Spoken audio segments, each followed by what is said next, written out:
শিবরাত্রিতে এই কাজগুলো করেছেন তো আপনার বিপদ অনিবার্য। কিন্তু শিবরাত্রিতে কি কি করবেন এবং কি কি ভুলেও করবেন না, সেই সমস্ত নিয়মগুলো কিন্তু একই সবার জন্যই। তাহলে দেরি না করে সব নিয়মগুলো জেনে নেই এবং নিয়মগুলো সঠিকভাবে পালন করে শিবরাত্রি ব্রত উদযাপন করি। না হলে শিবরাত্রি থেকেও সেই ফল কখনোই লাভ করা সম্ভব হবে না। প্রথমেই জেনে নেই কোন কাজগুলো ভুলেও করবেন না। 1. শিবলিঙ্গে তুলসী পাতা অর্পণ করবেন না। শিবলিঙ্গে দুধ নিবেদনের আগে মনে রাখবেন প্যাকেট দুধ ব্যবহার করবেন না এবং শিবলিঙ্গে শুধুমাত্র ঠান্ডা দুধ নিবেদন করতে হবে। অভিষেক সর্বদা সোনা, রূপা বা ব্রোঞ্জের তৈরি এমন পাত্র দিয়ে করা উচিত। অভিষেকের জন্য কখনোই স্টিলের পাত্র ব্যবহার করবেন না। 3. আপনি যদি মহাশিবরাত্রির দিন মহাদেবকে খুশি করতে চান তবে এই দিনে কালো পোশাক পরবেন না। এই দিন কালো রঙের পোশাক পরা অশুভ বলে মনে করা হয়। 4. ভগবান শিবকে ভুলেও কেতকী ও চম্পা ফুল নিবেদন করবেন না।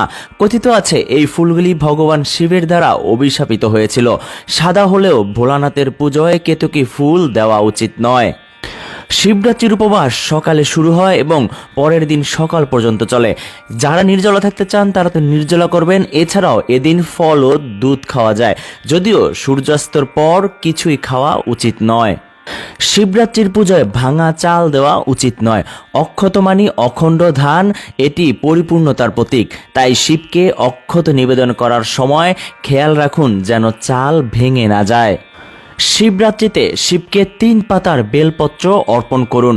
ভাঙা বা বিকৃত বেলপাতা দেওয়া উচিত নয়। শিবলিঙ্গে কখনোই সিঁদুরের তিলক লাগাবেন না। মহাশিবরাত্রিতে আপনি ভোলানাথকে খুশি করতে চাইলে চন্দনের টিকা প্রয়োগ করতে পারেন, তবে ভক্তরা দেবী পার্বতী এবং ভগবান গণেশের মূর্তির উপর সিঁদুরের ফোঁটা লাগাতে পারেন। কেউ যদি অসুস্থ থাকেন বা মায়েদের যদি ঋতুস্রাব হয় তাহলে এই দিনে উপবাস না থাকলেও স্নান না করে কিছুই খাবেন না। শঙ্খ দিয়ে অভিষেক করবেন না। ধর্মীয় গ্রন্থ অনুসারে শিবের পূজার অভিষেকের সময় শঙ্খ ব্যবহার করা উচিত নয়। শিবরাত্রির দিন শিবলিঙ্গে ভুল করেও নারকেলের জল ঢালবেন না। এতে দেবাদিদেব মহাদেব আপনার প্রতি রুষ্ট হতে পারেন। এছাড়াও শিবরাত্রির আগের দিন বা পরের দিন এবং যারা উপোস করেন না তারা শিবরাত্রির দিন আমিষ আহার করবেন না। এছাড়াও সকল প্রকার নেশাদ্রব্য, স্ত্রী সঙ্গ, দ্রুতক্রিয়া ইত্যাদি বর্জনীয়। এবার জানবো কোন কাজগুলো শুভ শিবরাত্রিতে। মহাশিবরাত্রিতে এই জিনিসগুলো নিবেদন করুন। উপর উল্লেখিত জিনিসগুলোর পরিবর্তে আপনি যদি মহাশিবরাত্রিতে ভোলানাথকে বেলপাতা, ভাং, ধুতরা, আকন্দ এবং শমী পাতা নিবেদন করেন তবে মহাদেব এতে প্রসন্ন হবেন।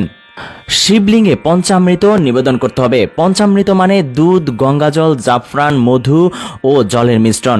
যারা 4 প্রহরের পূজা করেন তারা প্রথম প্রহরে জল দিয়ে, দ্বিতীয় প্রহরে দই দিয়ে, তৃতীয় প্রহরে ঘি দিয়ে এবং চতুর্থ প্রহরে মধু দিয়ে পবিত্র করবেন বা অভিষেক করবেন। শিবরাত্রিতে চন্দন দিয়ে 21টি বেলপাতায় ওম নমঃ শিবায় লিখুন।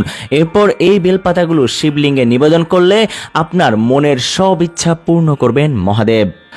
এই দিনে যাদের বাসায় শিবলিঙ্গ নেই তারা পারদের শিবলিঙ্গ প্রতিষ্ঠা করতে পারেন।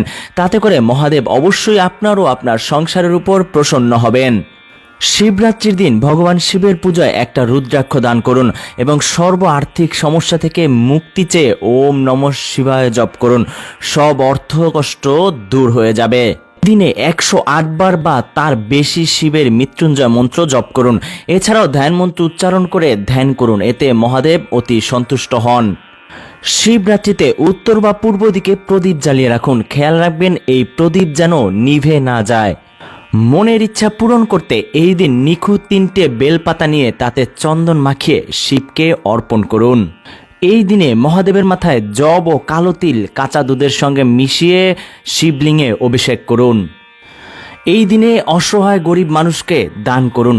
শিবরাত্রি শেষে গরিব মানুষদের ভোজন করান, এতে করে মহাদেব সন্তুষ্ট হন।